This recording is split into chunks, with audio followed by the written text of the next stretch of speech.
This week on True Crime Travelers.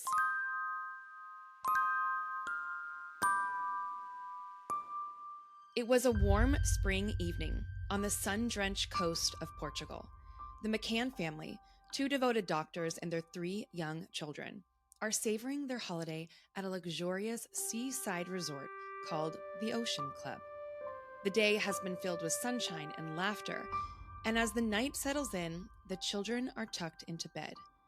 Just a short walk away, their parents sit down for dinner, completely unaware that this night would change their lives forever. Because by the time that they returned, their 3-year-old daughter, Madeleine McCann, would be gone. No sign of struggle, no forced entry, just an empty bed and an open window. Now your family vacation is turned into a nightmare. What happened to Madeleine McCann, and where is she today? Welcome to True Crime Travelers, where we investigate cases of missing and murdered travelers around the world. We are Alexa and Amelia, the authors behind the Solo Girls Travel Guide book series. It is our job to teach you how to travel the world safely. So I promise we're not here to scare you, we're here to prepare you. Let's get into today's case.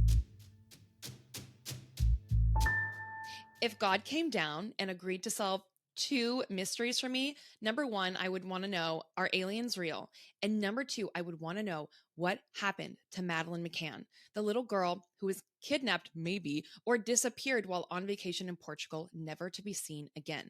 Emilia, have you heard about this case? Of course, you have been obsessed with it since I met you, which was 5 years ago. Yeah, and my Madeleine McCann obsession goes even further back. This case happened in 2007, and it is one of the most haunting cases of a true crime travel situation because it involves a little innocent child. And the mystery is so deep. There are so many twists and turns and suspects and stories, and there's people popping up around the world pretending to be Madeleine McCann. It is insane.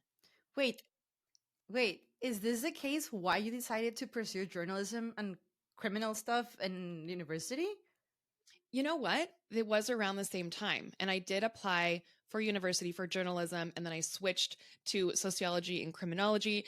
And yeah, I guess so. This was definitely during the height of my Dateline obsession. Yeah. And so now here we are, we've come full circle. But before we get into today's case, you and I have some things to talk about. Oh, so many. You guys, we've disappeared. We know. We haven't had an episode for a couple months, and we said we're going to be gone for 2 weeks, and we've been gone for 2 months. But it's because there's some really exciting things happening behind the scenes. Some things that I don't even know if we can tell you all about them, but there's a lot of change and growth happening with me and Emmy's lives, with True Crime Travelers, and with the Solo Girls Travel Guide. And we're going to hold that mystery to the end. We'll talk about it after this case. And we have to pick a winner. We had a competition in the Christmas season where if you left us a review, we're going to go through our reviews and we're going to pick the best review, and there's a winner who's winning something fun. But first, let's get into the case. Yeah? Yeah. It was May 3rd, 2007. The resort town of Praia da Luz, nestled along Portugal's Algarve coast, am I saying that right, Emmy? Mm-hmm. Was the perfect escape for families looking for a peaceful retreat. The Ocean Club Resort, with its whitewashed walls and terracotta roofs, it exuded this sense of calm. This was a place where the world's worries seemed to drift away with the tide. For Kate and Jerry McCann, this vacation was a much-needed break. The McCann family, they're 2 doctors with their twin babies, 2-year-old Emily and Sean, and their 3-year-old daughter, the big sister, Madeleine McCann. They are escaping their lives in the UK. Kate is from England. Jerry is from Scotland. He has a really thick accent. They're both dedicated medical professionals and parents. Kate is a general practitioner and Jerry is a cardiologist. Their lives are filled with busy demands and really stressful work life. And also, they have three young children at home. So, this trip, they were like, let's go, let's take the kids, let's go with our friends and their kids, and let's just relax and unwind and spend time together as a family. Now, it's interesting because this resort, the Ocean Club Resort, it's more like a series of apartments than a traditional hotel. For Americans, if you imagine a motel, what we imagine is like, you have all these doors that are leading out. They're like the door to your room leads out into the courtyard. So you can access these kind of apartments easier. I think these kind of hotels is what Americans would describe as casitas. Mm, You know, like this tropical, like a bunch of little houses spread around the resort. yes, exactly. And so they're calling them apartments. So their apartment is 5A, and it was on the ground floor with easy access to the pool and the kids' play area. And so this is where the family kind of settles into a routine. Like even on vacation, you kind of can settle into a routine, especially if you have kids with nap times and bedtimes, right? So their days, they went like this. They'd wake up, they'd have breakfast, the sun is shining, and then they'd go right to the pool. And they would spend the day with their friends doing some activities. And then they would be looking forward to putting the kids all to sleep and relaxing with their friends in the restaurant. This place feels very safe. Because it is very safe. Portugal is a very safe country. It is actually an ideal country for solo female travelers. And in Europe in general, safety levels are so high. We don't have this stranger danger alert everywhere that it's really common in the US, Yeah. you know? Yeah. I actually, when I lived in Bulgaria, I know it's Eastern Europe and it's different, but there's still some similar vibes. I remember that I would be shocked seeing parents take their kids in like strollers, park those strollers outside of a grocery store with a kid in it, and go grocery shopping. Like I'm walking by just seeing like baby strollers with babies in them, being like, where is your parents? But in some areas of Europe, it is so safe that you can park your kid on the sidewalk and just leave them there. Totally. I think, and even last Friday, I was messaging you like at 1 a.m. I'm walking home. It's all alone and I feel so safe. Remember? Yeah. So if you guys don't know, if you're just tuning in, Emmy lives in Zaragoza, Spain. Zaragoza. Zaragoza. Okay, but yeah, in conclusion, Portugal is extremely safe. It is. And actually, statistically, Portugal is safer than most European countries. And I think it's petty theft is the most common issue that tourists might encounter. But kidnappings, particularly of children, are extremely rare, making what happens next all the more shocking and unsettling. That night, May 3rd, 2007, it was like any other night before. It was just simple. By now, the family has been there for a few days and they have their routine. And the routine goes like this. After a long day of playing, the kids are exhausted. They've eaten dinner, they've been bathed, and they're tucked into bed in their little apartment at 8:30 p.m. Madeline, with her blonde hair falling softly on her pillow, she was put to bed, put asleep in one room where there's three beds. So she's on her bed, and then there's a bed for the twins. There's a bed for Sean and a bed for Emily. Okay. Now, the parents would put the kids to bed, and there was a sliding door that they would leave unlocked so they could easily check on the kids.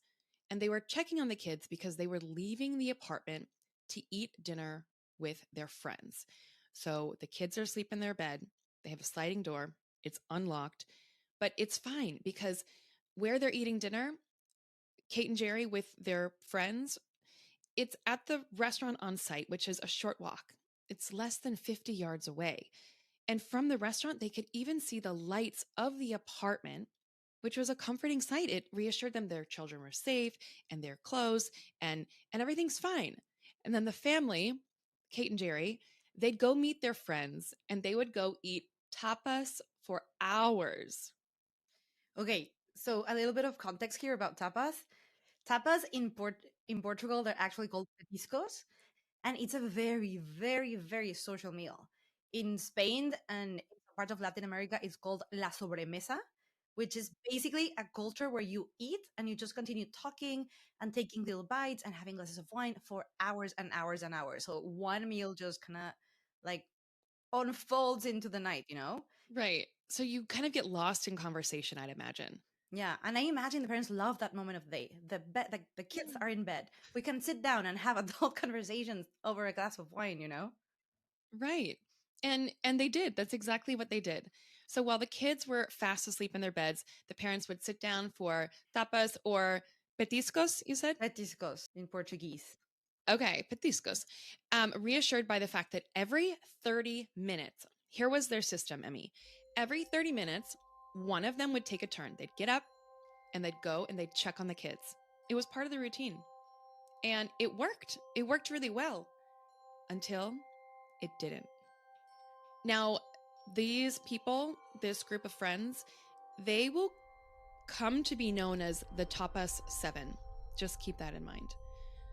Now, the evening unfolded like many others, right? So they're sitting at the table, wine, petiscos. The night air was filled with the aromas of grilled sardines and freshly baked bread. The group felt at ease, reassured by their proximity to their apartments. Now, at 10 p.m., it was Kate's turn to go check on the kids. But something was wrong. As Kate walked the 50 yards to the apartment through the jungly, gardeny, dimly lit paths, she approached the apartment and mother's instinct just kicked in. She knew that something was wrong because as she stepped into the apartment, she noticed that the children's bedroom door was more open than when she had left it. I mean, maybe Madeleine got up and was peeking around for her mom, right? Maybe she had wet the bed, or maybe there was just some kind of issue. So Kate is like, "Oh, what's going on?" She walks into the bedroom where the children were sleeping, and immediately she notices that the window was open, curtains billowing in the cool breeze. She didn't leave the window open. She didn't even open the window. She looked, and the twins, Sean and Emily, they lay fast asleep in their cots. But Madeleine's bed was empty. Her heart raced, and she frantically searched the apartment, calling Madeleine's name. But the silence was deafening. She was nowhere to be found. Madeleine was nowhere to be found. Kate's heart raced. She opened the door and she rushed back to the restaurant, crying out loud to Jerry and their friends. Madeleine is gone. Someone's taken her. And in that instant, their world would never be the same. As this discovery was unfolding, that Madeleine McCann was missing from her bed in the middle of the night at the Ocean Club Resort in Portugal, chaos erupted. Guests, staff, locals, they started scouring the resort and the surrounding streets, calling for Madeleine, peering into every nook and cranny, in the bushes even. They're looking in the pool, but there was nothing. The small, family-friendly town of Praia da Luz had suddenly turned in to the setting of a nightmare. In the early hours of May 4th, the morning after the disappearance, so we're talking like, midnight-ish, when Madeleine McCann's disappearance has made shockwaves throughout the town, the investigation quickly began. The Portuguese police, known as the GNR, were the first on the scene. They searched the area. They questioned the McCanns. What were you doing? Why wasn't someone with her? And they also questioned their friends. Did you see anything? They set up roadblocks.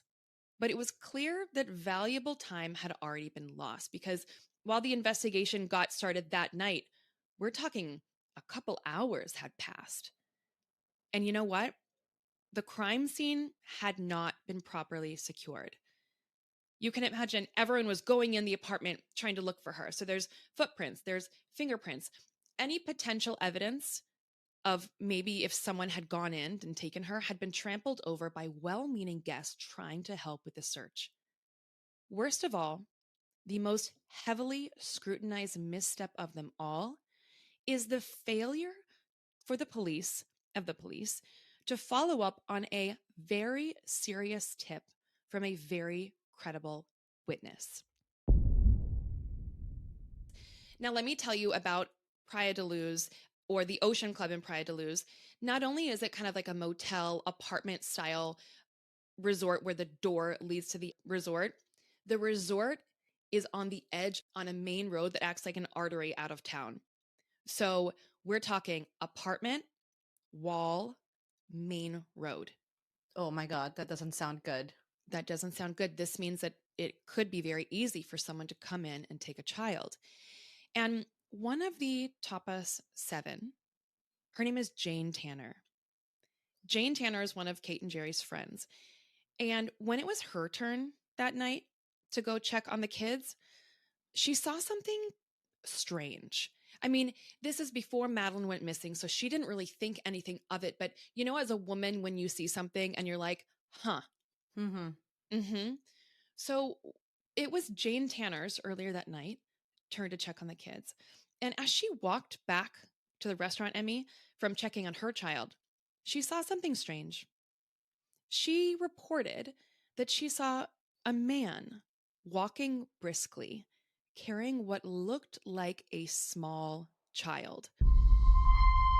Jane thought at the time this was just another parent on vacation taking their kid to bed, but the child was in light-colored pajamas, just like the ones Madeleine had been wearing.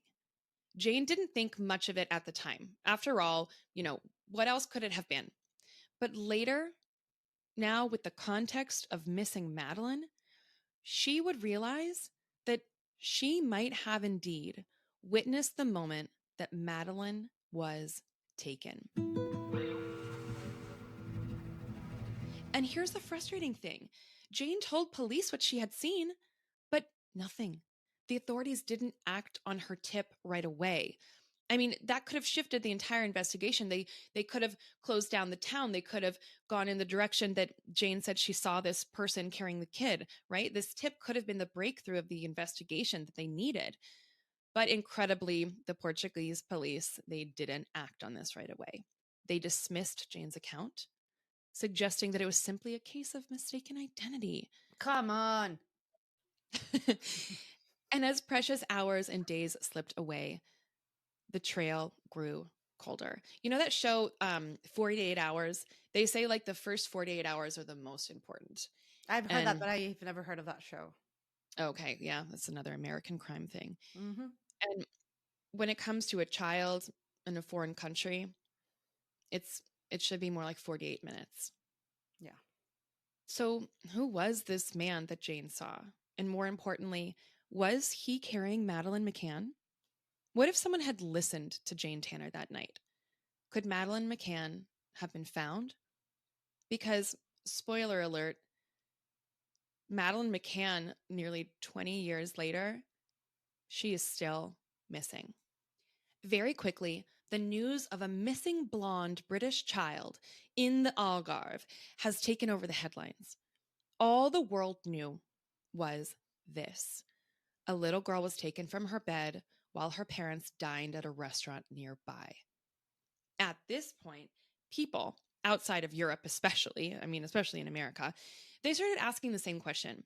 How could the McCanns have so carelessly left their children alone?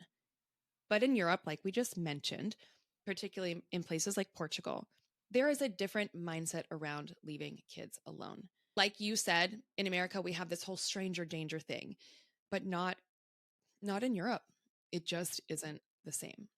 So with no concrete answers, right? And this hyper judgment of the parents, theories began to swirl. The unthinkable happened in September 2007, just 4 months after Madeleine disappeared. The Portuguese police named her parents, Kate and Jerry McCann, formal suspects, or arguidos. Arguidos? That's Portuguese. You don't even know, huh? I'm not sure. Right. The police theorize that Madeleine may have died in the apartment, and her parents covered it up, possibly staging an abduction to conceal the truth. Many people said, they're doctors. What if they were drugging their kids at night to get them to sleep? Or they were saying, what if Madeleine McCann wet the bed and the parents were so angry between tapas and wine that they beat Madeleine to death? These theories, out of nowhere, became, for quite a while, the main soundbite in every interview or every Nancy Grace. Everything was, they did it. The parents did it. Wait, who's Nancy Grace? Nancy Grace, please forgive her. She knows not what she has just done. Nancy Grace she is like, if you watch like Gone Girl, you remember the movie Gone Girl? That's a book. And Ben Affleck is accused. There's this woman on TV and she's like, murderer, horrible, what a terrible, whatever. So Nancy Grace is this TV personality, but she has a background in criminology.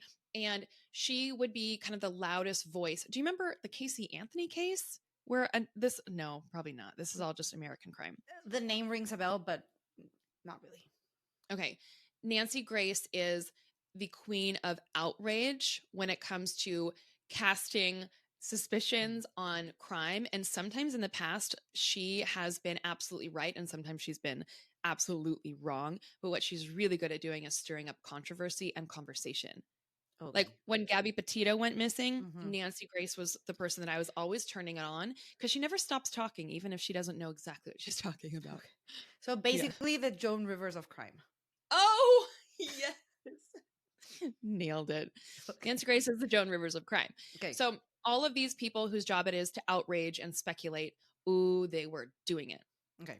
But by 2008, the McCanns, with due diligence, we cleared as suspects. But the damage had already been done. The media frenzy, particularly in Portugal, where journalists flew from all around the world and flooded Praia da Luz, they painted the parents as villains. And the trail for Madeleine remained cold because if we're focused so much on the parents, even after they've been cleared, we're not looking elsewhere, right? Mm-hmm. So this trail, where did Madeleine go? It remained cold for over a decade, actually nearly 2, until later a new suspect emerges from the dark. Enter Christian Buchner. In 2020, German authorities stunned the world when they named Buchner a convicted German sex offender as the prime suspect in the case of Madeleine McCann's disappearance. But Buchner wasn't just any suspect. His criminal past was the stuff of nightmares. So this is a 47-year-old German man, already convicted of a brutal crime in Portugal. He currently sits behind bars in a German prison, serving time for the SA of a woman in the same country where Madeleine vanished. But that's not where his story ends. Buchner has been called the prime suspect in Madeleine's disappearance and someone who may hold the answers that have eluded everyone for a very long time. He was known in Portugal around the time as she vanished. His past littered with dark accusations and whispers of violence.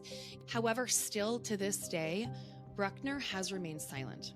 He is refusing to answer the questions that might finally bring answers. But the truth always has its way of clawing itself to the surface, even after all these years. We're going to get into Christian Buchner and why the police believe that he is involved and why he still hasn't been pinned for this. But there's a lot of theories out there, and I am dying. I've never had anyone to talk to about this. I am dying to do this with you. So, Emmy, you know what time it is. Oh, I thought you were saying you have never had anyone to talk about it when you have been obsessing about this case for 5 years. Yeah, but I have never been able to force you to sit down and go into theories with me On camera. on camera. Have we gone into theories before? I'm pretty sure we have. Well, I want to do it like officially, like bit by bit with the facts in front of us. Are you ready? On the record. On the record. What time is it, Emmy? Detective time.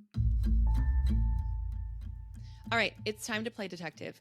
We're going to walk through the top theories surrounding Madeleine McCann's disappearance.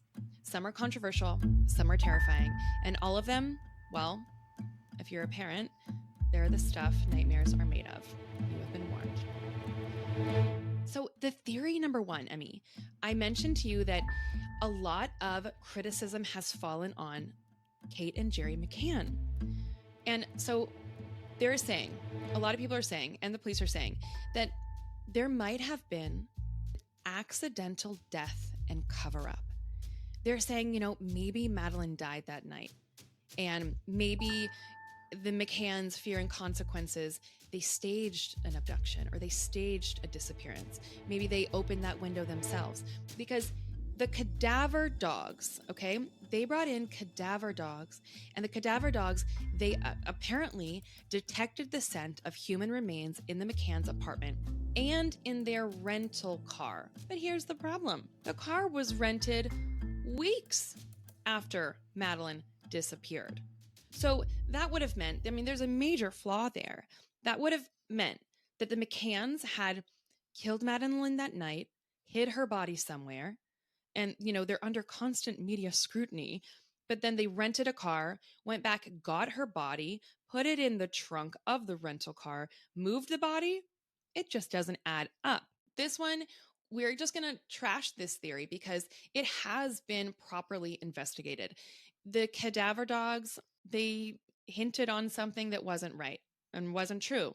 It would have been impossible for Madeleine McCann's body to be in the back of that car. So theory number one, that Kate and Jerry killed and murdered and moved her body, gone. Debunked. Theory number two is the abduction. It's the abduction. This is the strongest theory out there, one that has gained the most support. The idea here is that someone took Madeleine while her parents were dining at the nearby tapas restaurant. This theory, it's the most terrifying because it suggests that the abductor was someone who had been watching the family, noting their routine of checking on the children every 30 minutes, watching the parents go in and out and in and out every night. And once they got that routine, they weaseled their way into that routine and they planned the kidnapping accordingly.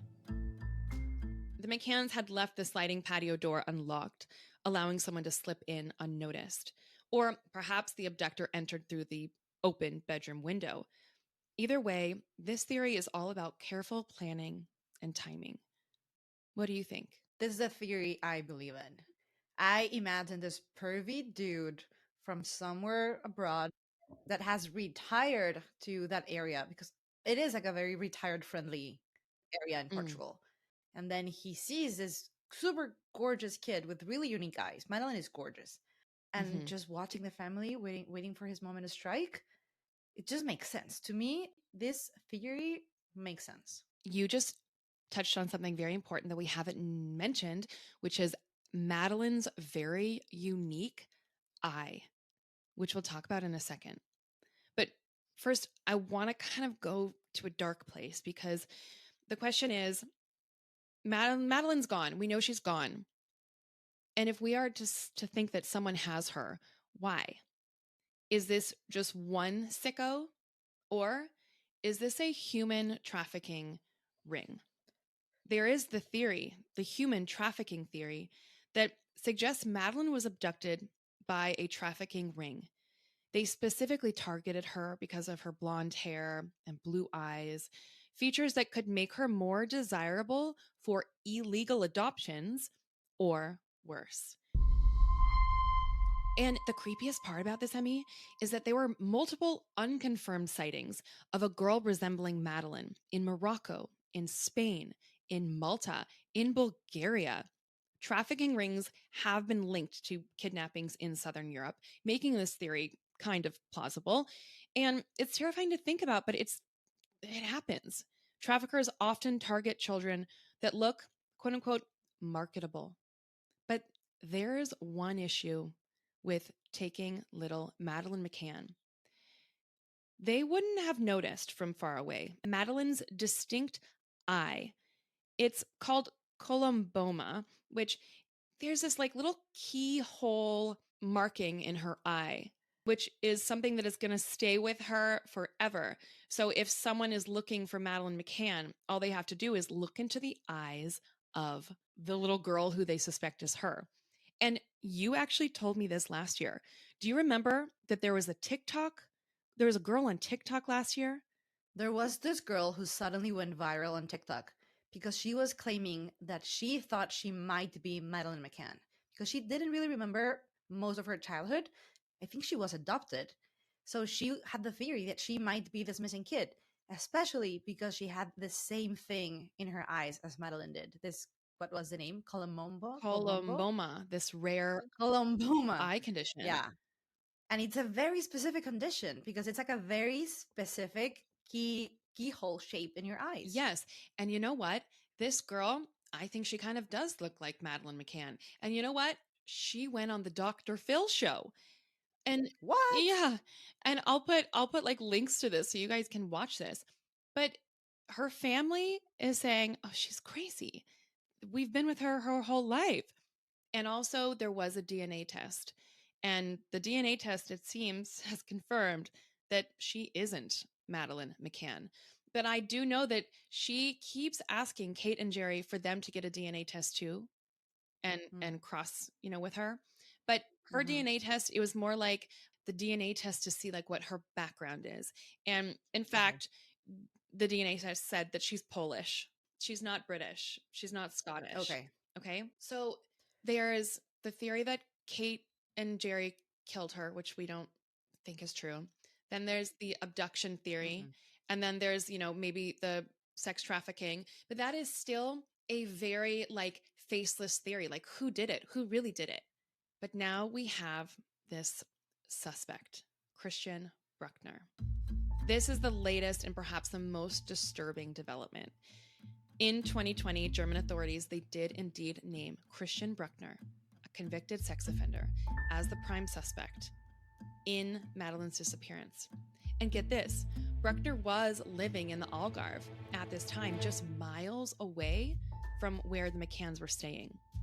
His phone pinged near Praia da Luz on the night Madeleine disappeared. He was already in prison for the SA of a 72-year-old woman, a crime that he committed 2 years before Madeleine went missing. And German prosecutors claim to have concrete evidence linking Bruckner to Madeleine's disappearance. We're sure that Christian B. murdered Madeleine McCann. And possibly even photos and videos. But here's the frustrating part. So it sounds like these police, they found videos or photos in Christian's possession, but that they only have one chance to strike. They know that their case has to be solid. Otherwise, it's going to fall through. So I think, that it is just a matter of time. I think God is going to come down and tell me if the aliens are real and tell us what happened to Madeleine McCann. And I sure as hell think that it lies with this creep, Christian Bruckner, for his own satisfaction. I agree. I do not think she was trafficked. I think this was a creepy man who knew that this was a family resort, and he stalked and took Madeleine McCann. And unfortunately, I do not think that we're going to find her alive. 100%. It's been too many years.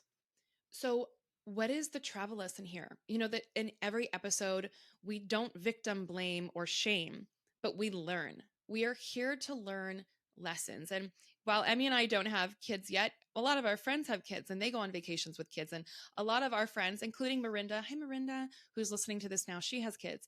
People go on vacations with their kids. And the lesson here is that Routines can actually make you vulnerable. Whether you're at home or on vacation, the McCanns had a predictable routine, checking on their kids every 30 minutes. And it was this routine that was most likely their demise. It's very possible that this routine is what allowed whoever took Madeleine to take her. So here's our advice: switch it up. Even at home, even on vacation, don't fall into routines that make you easy to track. Whether you're going for a run in the morning or visiting the same cafe, change your route, change your timing. You never know who's watching. I was going to say the same thing. Shake things up, especially if you're traveling solo. Like every time you walk back to your hotel, take a different route, take an extra block, take the scenic road, but try to not do the same route every single day. Mm-hmm. People stalk, people get obsessed, and you got to keep them guessing. Yeah, exactly. Keep them guessing. Well, Emmy, I love sitting down and doing this with you. I've missed you so much. I know, this was so fun. I know. But you guys, we have some announcements. We have some crazy announcements. And number one is we want to talk about the future of true crime travelers. Chun, chun, chun. Emmy has some really exciting things going on in her life. If you guys don't know, she is a very talented photographer. And she has been having magazines and hotels reach out to her and ask her to do these big photojournalism projects. So in 2025, she's leaning into that a lot more. And you want to tell people? Yeah, you guys will see a little bit less of me around here. I'm going to be here more intermittently. Is that the right word to say? Intermittently. Intermittently. So yeah, Lexi is your true crime queen, and she's like an amazing storyteller, and she's going to continue to bring you these amazing stories and incredible travel lessons. And you will see me here from time to time with cultural context and cultural beats and some crazy conspiracy theories, because you know I can't stay away from the conspiracy theories. I know. So you guys can follow along on Emmy's journeys at holaemilia.com or on her Instagram. It's at hello Emilia. Follow her stuff. Her photojournalism, your Morocco trips, your Egypt trips, like, oh my gosh. And we are about to meet together in Bali. We're going home. We're going home. We're going to our second home. Emmy and I'm actually leaving tonight, and Emmy and I are going to Indonesia together, and we're going to do some more projects together. So mom and dad are not breaking up. Emmy and I are still very much together, but I'm going to be focusing more on true crime travelers. Emmy's going to be focusing on her photojournalism, and we are also bringing the travel guides into the Spanish world. So that's also one big thing that I'm doing for our Spanish speaker and listeners, which I know there are many of you guys. That's also something that's taking a lot of my time right now. Mm-hmm. And then perhaps the biggest thing that we actually can't tell you guys, but if the Solo Girls Travel Guide, our company, we have realized that we need help with it. Like, we want to grow it, but there's just two of us.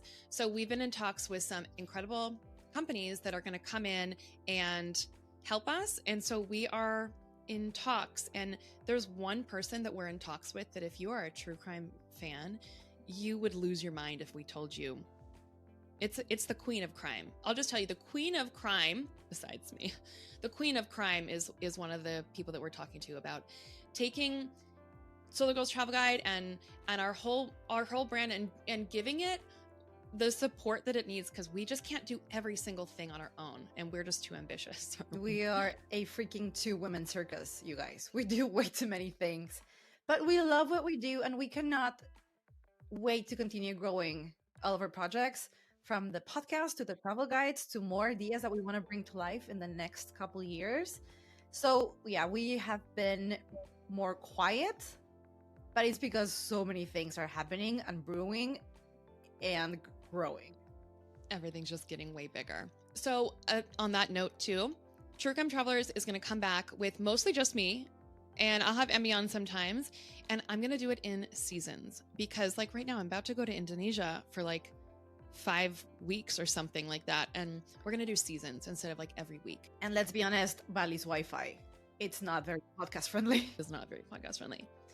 So that's what's going on. We can't wait to tell you the new stuff with Solo Girls Travel Guide.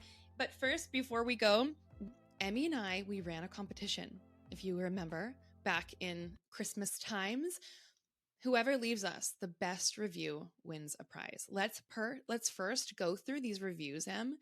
And they're such nice reviews. Okay, this one girl says, love these gals and how they get straight to the meat of the stories. I appreciate them looking at cases objectively. Also love that they come from different backgrounds and give different perspectives. We'll definitely keep listening. Oh. Here's another one. Emmy, I'm going to give you, how about I read you 3, Em, and you pick, okay? So that was number 1. Number 2. Okay. I love this podcast. The episodes are interesting and the banter between Alexa and Amelia is funny. I listen to the podcast while at the gym working out. It's my favorite gym day, and I'm not even a big gym fan. I wish there were more episodes than just one a week because I struggle to get through my workout if I'm not listening to True Crime Travelers. Oh my gosh. Are we making the non-gym bunnies into gym bunnies? I guess so. I love it. That's awesome. Oh, there's so many good reviews here. Okay, here's a cute one. Here's number 3. The title is Can We Be Best Friends? Hi, lovelies. I'm obsessed with you both, and it only took 1 episode. As a gringo with a Spanish major, a penchant for traveling, and a love of true crime, I think you are doing this for me specifically. Thank you so much for creating this podcast to help me get through the workday, long drives, and tedious chores. Please keep releasing episodes and doing what you do. With love and gratitude. Sarita from Michigan. Okay, Sarita. I think Sarita is like Me really leading this too. race. Me too. Is Sarita our winner? Yeah. Because Sarita, we are doing this for you. We are doing this for you. It's just for you every time. Send us a message at True Crime Travelers on Instagram, or you can message us at hola@truecrimetravelers.com. Email us there. Okay, Emmy, tell her, what has she won? A very, very, very special item that Lexi brought back from Bali just for her, which is a bracelet that is for protection and blessings and to keep you safe and just charmed. And it's a bracelet that it's a red, white, and black string all tied together, which are the 3 sacred Balinese colors. And it's something you're supposed to wear until it just falls off. And it's really special. Yeah. So, and you're special to us, Sarita. So I will send that to you with a little love note. And you guys, all of your reviews are amazing. We are so amazed. If I look back and think back, we had such a whirlwind releasing True Crime Travelers in October and these episodes coming out, and we're so proud. And it is such a learning experience for Emmy and I. And it's been beautiful. It's been beautiful. It's a lot of work, which is why we're moving to seasons, why Emmy's going to be leaning more into her photography. But I mean, I love this so much, and I'm just really excited to keep bringing this to you. It's not going to be as much as you guys want until we have a team. Hopefully one day it could be, weekly, but it's going to be seasons, and there's a lot of cases that I am just dying to cover and a lot of lessons that I'm really eager to teach you guys so you can become safer, wiser travelers. But also, if you have any cases in mind that we should cover or any specific destinations that you want to travel to us to via podcast, tell us at truecrimetravelers.com or through Instagram. Mm-hmm. And don't forget that you guys can always get our digital guidebooks at thesologirlstravelguide.com. And if you are in the US, or the UK, you can just look for us on Amazon. Okay. Love you, Emmy. I'll see you in Indonesia so soon. Can't believe you're leaving tonight. I leave tonight at midnight. We fly, and I'm doing 3 weeks in Lombok and the Gillies, which are technically not part of Bali. And then I'll meet you and your boyfriend, and we will do a couples trip in Bali. See you in a couple of weeks. Bye. Bye. Travel safe, everyone. Oh shit, I forgot to hit record. Come on.